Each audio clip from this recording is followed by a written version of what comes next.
Friends, आज मैं आप लोगों के लिए क्लास 12 की हिंदी का आरोह का पाठ 3 लेकर आया हूँ, जो है कविता के बहाने, जिसको लिखा है कुंवर नारायण जी ने।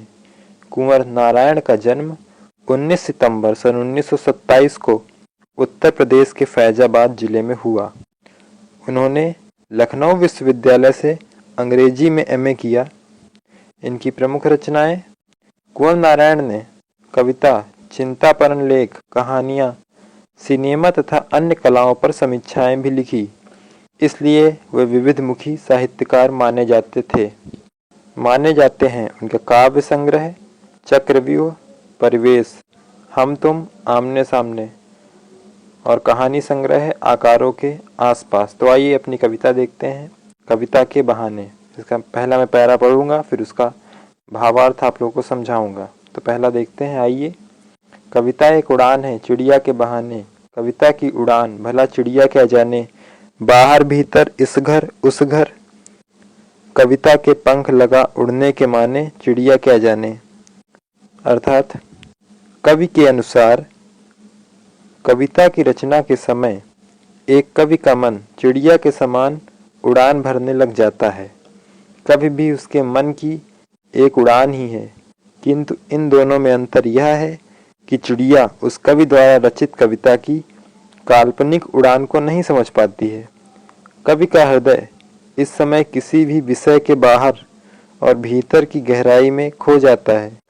उसका मन प्रत्येक घर अर्थात स्थान तक पहुंच जाता है। उसका मन इस प्रकार का हो जाता है जैसे वह कविता के पंख लगाकर उड़ाना चाहता है, किंतु इन दोनों में अंतर यह है कि चिड़िया इस कवि हृदय को नहीं जान सकती है।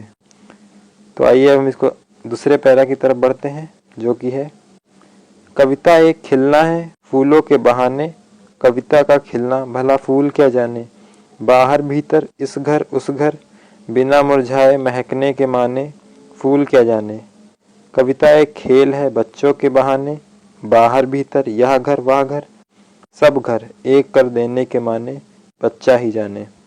अर्थात कवि के अनुसार कविता की रचना के समय कवि का मन फूलों की भांति प्रफुल्लित हो जाता है, किंतु इसका रस स्वादन केवल कवि ही ले सकता है। कवि अपनी कविता के माध्यम से अपने विचारों की अभिव्यक्ति करता है, उसके भावों को फूल नहीं समझ सकते। कविता की रचना के समय कवि का मन सभी जगह विचरण करने लग जाता है। किसी भी व्यक्ति को सुख का अनुभव तभी हो पाता है जब उसने दुखों को भोग कर देखा हो। अतः इस अर्थ में फूल सदैव खिलकर महकते रहते हैं, जबकि कवि को दुख के बाद सहानुभूति होती है। अतः फूल कवि के समान अनुभूति नहीं कर सकता है। अंत में कवि स्पष्ट करना चाहता है कि कवि का मन कविता लिखते समय बच्चों के समान भी हो जाता है। वह बच्चों के समान ही कविता की रचना के माध्यम से खेलने लग जाता है। उसका मन बाहर भीतर तथा प्रत्येक घर अर्थात प्रत्येक स्थान पर पहुंच जाता है। यह बच्चा सभी घरों को एक समान ही समझता है। उसके लिए अपने पराये का अर्थ नहीं होता। उसी प्रकार कवि का बाल मन भी अपने पराये की भावना से ऊपर उठकर सभी को समान समझने लगता है। अगर आपको मेरी वीडियो पसंद आई हो तो प्लीज़ इसे लाइक करें, शेयर करें और मेरा चैनल सब्सक्राइब करना ना भूलें। जय हिंद, जय भारत।